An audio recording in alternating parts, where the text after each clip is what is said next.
Welcome to It's Personal, Finance Canada.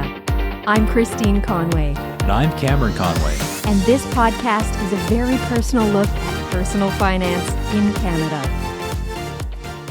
Welcome to It's Personal Finance Canada. I'm Christine Conway here with Cameron Conway. And if you're in BC, Alberta, Saskatchewan, Manitoba, Ontario, or the Yukon, and you'd like help with your personal finance, investment, or insurance needs, feel free to find us at braunfinancial.com. So recently, as an entrepreneur, as a small business owner, when you've been in business for a while, I think it's a good thing. I think it's a healthy thing to look at your business and to kind of audit yourself a little bit, to look at your products, your services, your offerings, and to make sure that they are still meeting a need. Meeting the vision if this was your creation of the organization that you had started, or if it's something you've purchased, like for us when we bought Braun, making sure that it is still in line with the people that you want to serve and the experience that you want people to have. Yeah, so this week we're going to talk about entrepreneurship, kind of our entrepreneurial handbook. And then next week we're going to look at the other one and talk about the employee manual. So we want to cover kind of all the basics of being your own boss and how to work for another boss next week. And for some people, you might actually have to do both of these at the same time. You might have your day job and you might have kind of your side hustle own company running in the background. Yeah, and I think that when you've run a business for a while, there's this tendency to kind of fall into the status quo, and there's a tendency to fall into these traps where your good intentions started the business, and then the money started flowing, things started going well, and then you kind of lose sight of where you wanted to go and what you wanted to do. And I think that's what I wanted to kind of touch on a little bit today. This idea that, yes, you're right, Cam, so many of us are pulled into so many different directions where we can have very easily more than one career, right? We can have our main job, we can have our side hustle, we can have the business that we're trying to get off the ground. Or, you can be a full-time small business owner, you can be a full-time entrepreneur. There's such a range these days of people doing different things. Yeah. And so like a month ago, we talked about some of the mental health challenges faced by entrepreneurs. But today we want to get more into the operations side, how to take care of your customers, how to run things properly, how to essentially make your little small business, whether it be a storefront or an Etsy thing going on in the background, actually be successful so you can actually pay your bills and have money to invest and retire and all those other good things. Well, that's it. And I think when people start businesses, they often start it kind of as a passion project, right? It's that old traditional advice of, oh, do what you love and you'll never work a day in your life. And oh my goodness, we can tell you firsthand that advice, once you get kind of into it on a full-time basis, is just not true. You will work harder than anyone else in that organization. And as the entrepreneur, you're the one that's getting all the calls, the emails, until you get to a place and a space where you can hire other people to start offsourcing and offloading some of those responsibilities. But not everything can be offloaded either. A lot of people, they might start off as a hobbyist or an artisan or a specialist to some degree where they just kind of produce this one product or they produce this one service. And it can actually be a pretty big step to go from being the specialist artisan to being the boss, the entrepreneur, and actually making a living off of the things you enjoy doing at one point. Well, and that's exactly it, because when people start producing things that make them happy, that sounds and feels to me a lot more like a hobby, right? You are doing something that uniquely serves your own need, your need of creating that enjoyment for yourself or having that experience for yourself. But that makes your business very you-focused. And it's really funny because a lot of the traditional advice for people getting started is along that lines of, well, what do I want to achieve? What do I want to earn? How much income, how much free time do I want to have? This whole lifestyle, life space business where you're creating all these things and it's a passion project and it's all these things. But I think that when people kind of put the grits down and put the boots down and say, okay, you know what, I want this to be maybe a full-time thing, you have to start thinking more client-focused, more client-centric. And that's what I kind of want to get into today. So when you're building something that you love, that's your passion, that's your hobby. But the business can begin when your passion becomes trying to find something that serves other people within your interest or within that hobby. So you can still get really good at it. You can still obsess over the details, but now you're building something for someone else. Yeah, it's that real difference between what you did before that you enjoy to how other people can enjoy it and pay the bills. Like this could be, you could be an artisan, baker, or salesperson, or anything else like that. But for a business to succeed, as opposed to a hobby, it's how do you meet the needs of other people? How can my skills and talents better other people's lives, or fill a need, or solve a problem, or something else like that?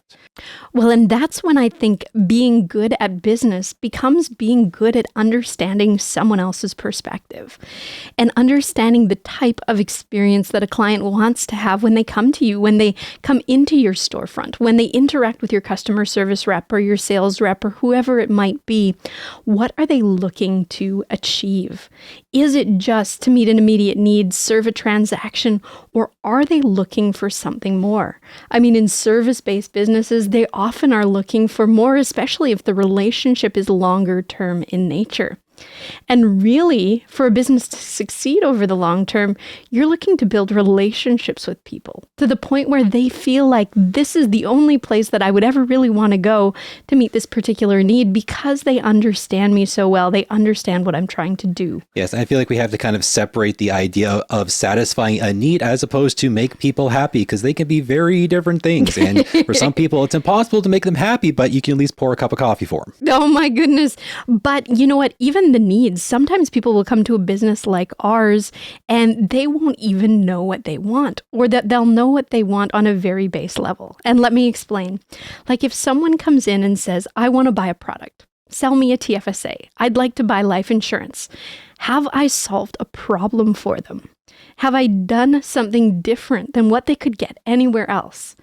And I think that as you're walking into a business for the first time, one of the ways you can tell if they're going to be client focused, if they're going to want this to be an ongoing relationship, if of course that's what you want to as a customer, is really in the way that they address how you have asked them for their services. And what I mean by that is something along the lines of in the questions that the business is asking.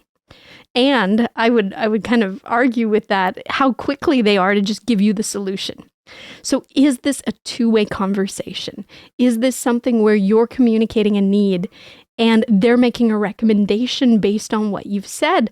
I mean, even if you're thinking about going into a hardware store and you don't quite know what you need to do a project, you're explaining the project that you want to do, but you're looking to someone to have that experience level to say, oh, you know what, here's how is a good way to do this right, or here's what I would recommend to get this done. That's more solutions based. That's not just here, you need a hammer, you need a saw, you need this particular product. It's figuring out what you're trying to accomplish with the product that you're looking to purchase so that the fit is truly there. Yeah, and that's how you keep clients over the long run. Like even like the mechanic we take our cars to, we go there because we know they're doing good, honest work. And if they don't need to do something, just tell us flat out, we didn't need to do this, or here's a better solution. So we keep going back because it's hard to find honest people in certain industries. So you do good, you take care of the client, and that generates referrals, that generates repeat business. And sometimes you give up a couple extra dollars today, but you could make hundreds more dollars tomorrow by just doing things the right way.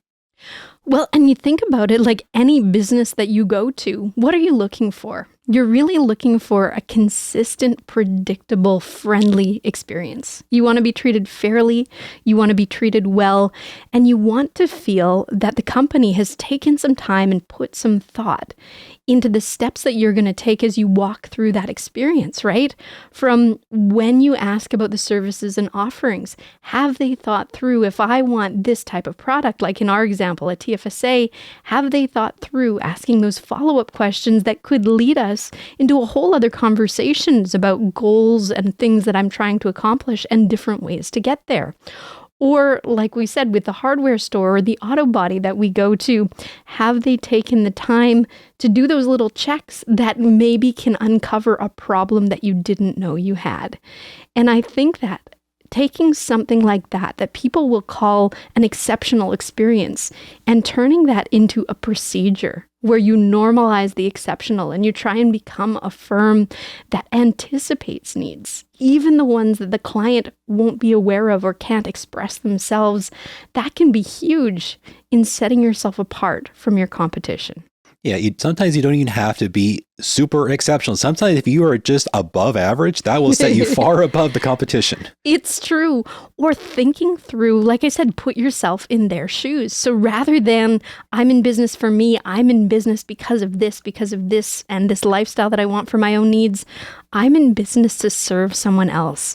Like, I don't know who said it, but it's that whole concept of, everybody wants a go-getter, but that whole go-giver, right? Like the person that goes out and gives freely and then hopes that over time there's the reciprocation. And I think there is. I think that exceptional businesses and exceptional practices are built on that, are built on not only a really solid knowledge of your industry and what you do, but also the willingness to put that customer experience kind of front and center. Well, and businesses are also built because people realize that they can't do this themselves. So they have to get a host of other people to come in and meet those standards and to do those same things, but not just the one person whose name is on the door. Well, and I think that the businesses that are most successful are the ones that have really narrowed down the type of person or industry or sector that they can uniquely serve. And then when they're writing out their listing of offerings and all of these things that could complement what the person is coming in and asking for, it's just such a perfect fit because they are already operating in that space. They're already experts in that space or able to deliver a product in that space that meets that need so well. So what are people looking for? I think is the question that you have to ask yourself as the entrepreneur. And how do I understand this thing that they're going to go through? Like, it makes me think of, what was that show, like Undercover Boss or something like that? Probably a little put on. But this idea that as you progress in your organization, as you get bigger, as you've expanded, as you've outsourced and taken on staff, have you lost touch with what the flow is for someone working in your organization, your staff, and also someone walking in the door for the first time? And I think both of those are really important because your staff need that training to do things the way that you used to do them. Your staff need to know how much power and authority they have to allow a client to walk away happy. What is permissive for them to be able to say, I can settle this quickly, I can make this person smile, I can get them to go to an outcome that they're positive and happy with. I can give the kids a free cookie at the bakery. Yeah, exactly. There is a bakery closest that will do that. Some still do. Used to be the norm, but yeah, one of those extra value adds. But giving them, the staff, the autonomy to do that is huge, right? But also thinking about it from the client's perspective, in the sense that as a good entrepreneur, you've thought through in advance the problems that this type of person would have, and you've tailored something specific to them more than just, here's a hammer and a bag of nails kind of thing. And I think it's really interesting that as companies try and stand out as the preferred option or the preferred solution, it does have to be about that story. And it does have to be about the story of the experience that the client has had that they now want to share with someone because it was so positive for them and because they were able to do that, right? So I think where we fail is when we miss providing that experience or when we don't think through all of the unspoken needs or we don't fulfill the needs as they come up. I think that we find ourselves in a situation where people will talk about that too.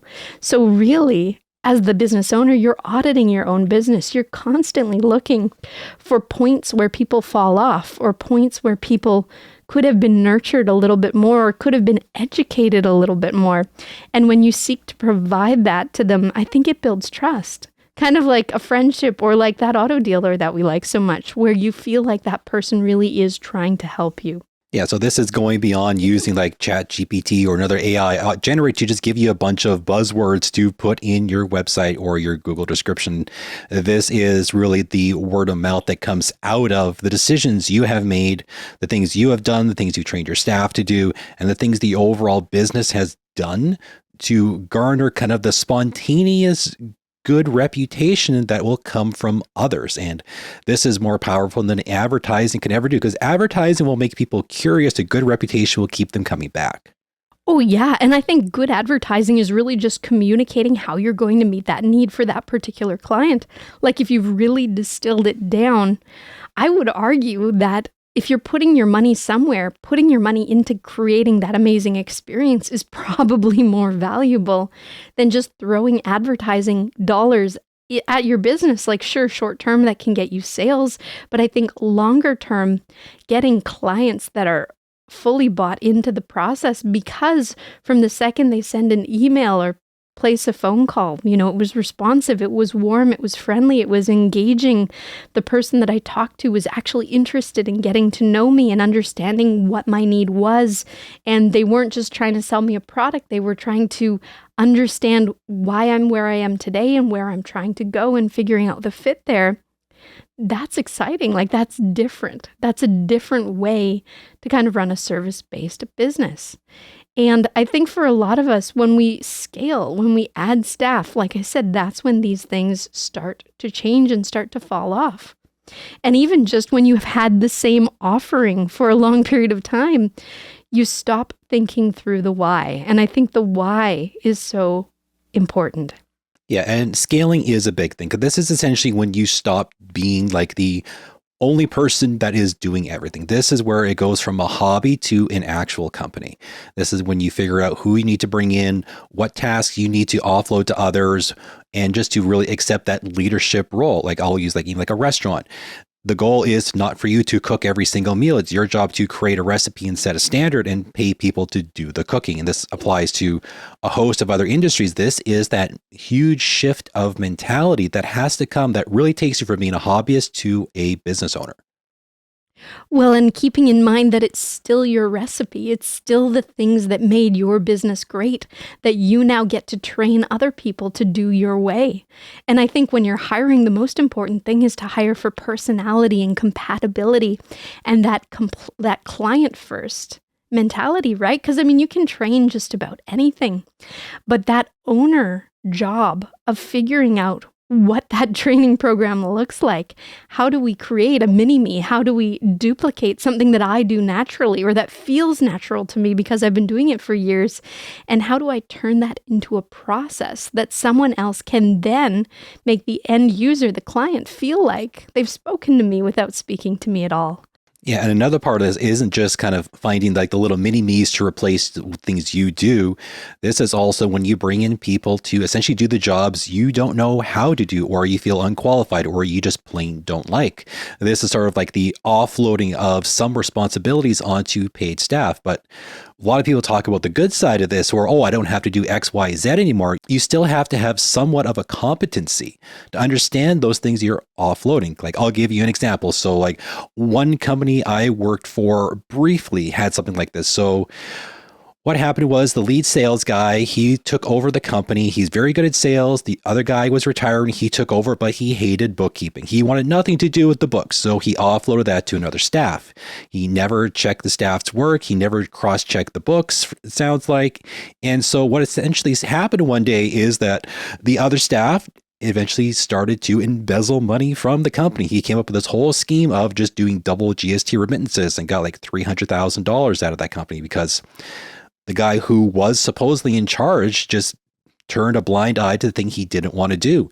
And the only reason he got caught was the guy doing the embezzling had a heart attack. And my dad came in part-time to help with the books. And then like on day one, he saw the problem. But this could have gone on indefinitely till the guy retired. So the big warning is, yes, it's good to offload things you don't want to do, you're uncomfortable doing, but you have to understand what it is. You are still responsible for those people, and you still have to be able to check the work and maintain certain standards. So you don't have another like big problem like this other company did. Well, it's this idea that you can delegate tasks, but you can never really delegate responsibility, right? If you're the owner and your name is on the door, everything that happens under that umbrella is there. It's yours. And understanding your obligations, understanding your responsibilities, and even just like you said, like back-checking, fact-checking, making sure the work was done to a certain standard, better you than a regulatory organization, or better you than the CRA, or better you than, this guy that could have retired one day out several $100,000. And I think these things, even though these stories, shocking, right? But I've heard it more than once where people in positions of trust, when you trust a little bit too much and don't have the parameters in mind, it can go sideways. Yeah, I think we can start to really wrap this up and kind of just go through like a bullet point list on like how exactly you actually make a good product or service to take your hobby into a successful, repeatable business that can actually help you live comfortably. All right, I would say that it's doing that audit and doing it often in the sense that you're actually looking at and experiencing your business as your customer would. So you have to ask yourself the question around how do you build a good product or service that meets that person's need, and really put yourself in their shoes, in their position, so that you're understanding what it is they want, both spoken and unspoken. Yeah, I would add it might even be your most hardest to please client. So the ones who are already happy will be ecstatic that way. Exactly. You have to set that baseline.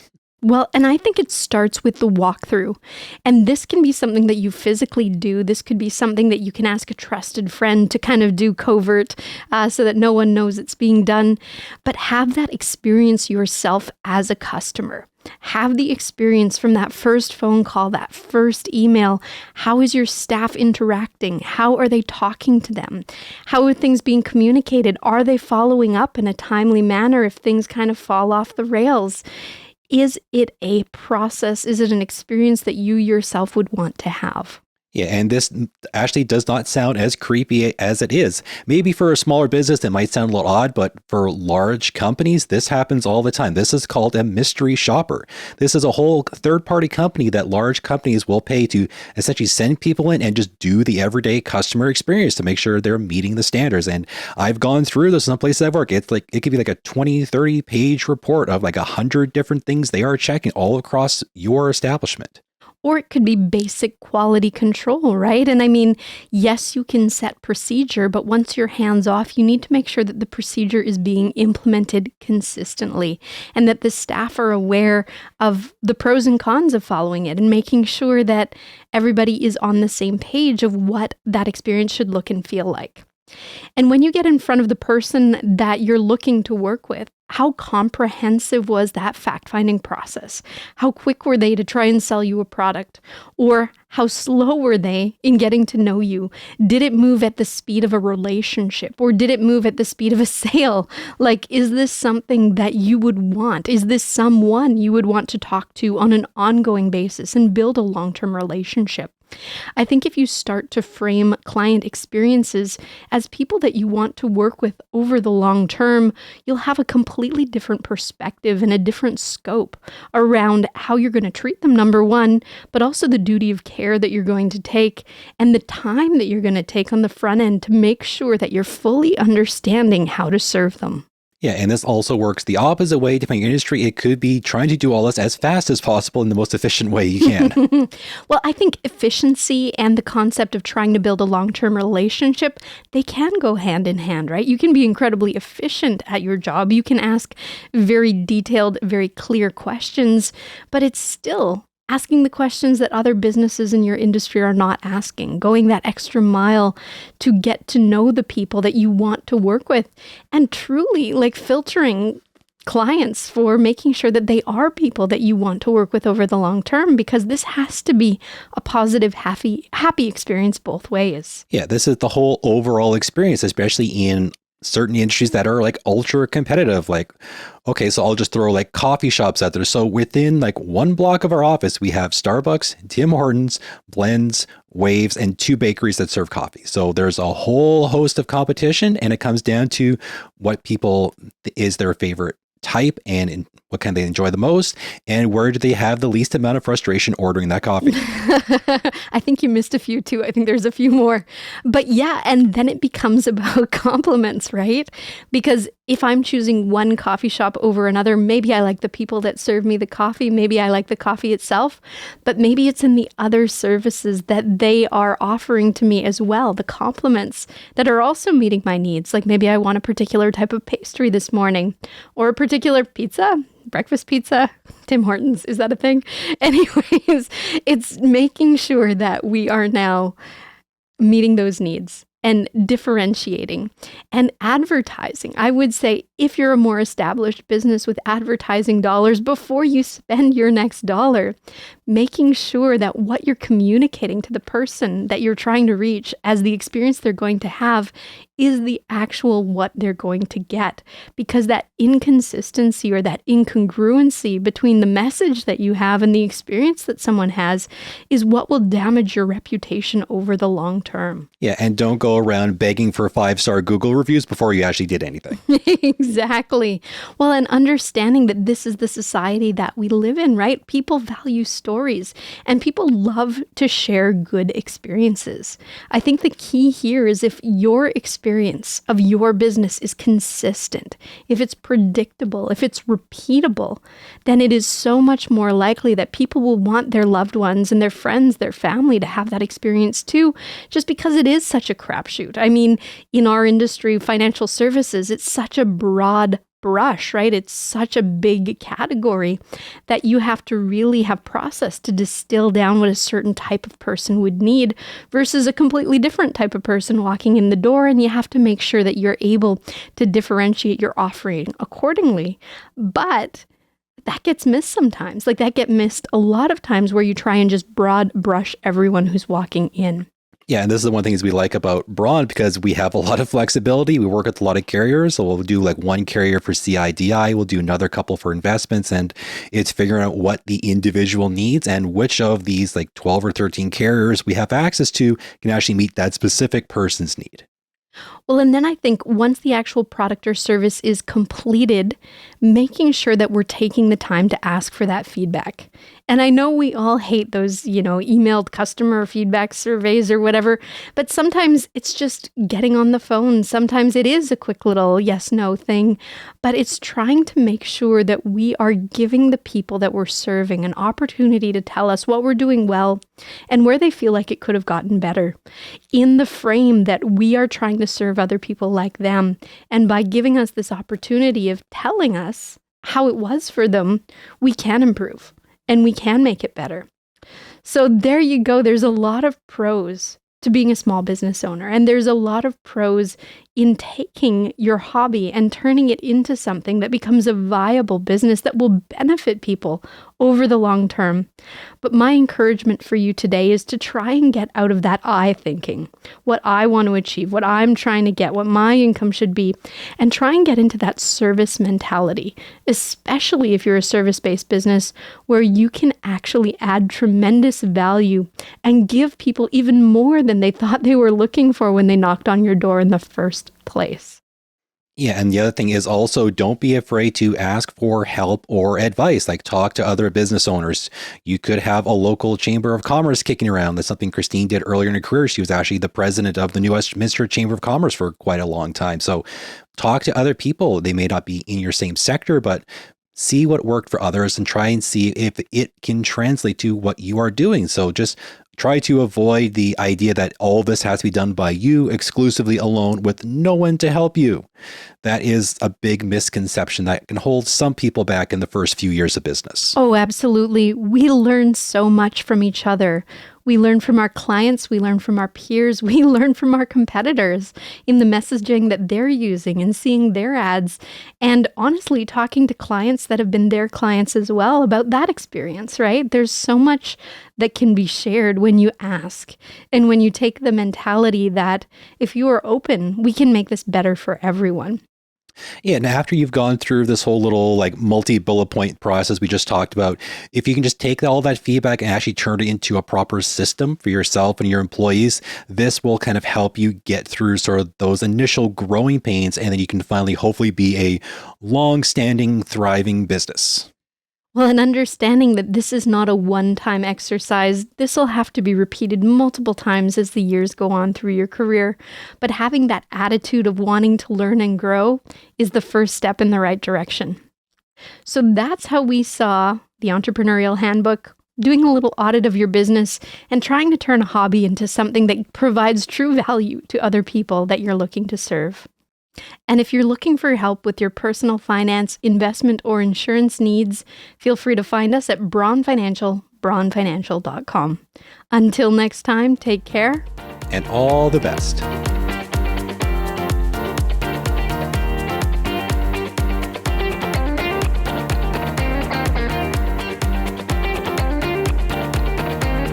If you are open, we can make this better for everyone. Oh no, she froze. She got stuck. It's been the kind of day we've had.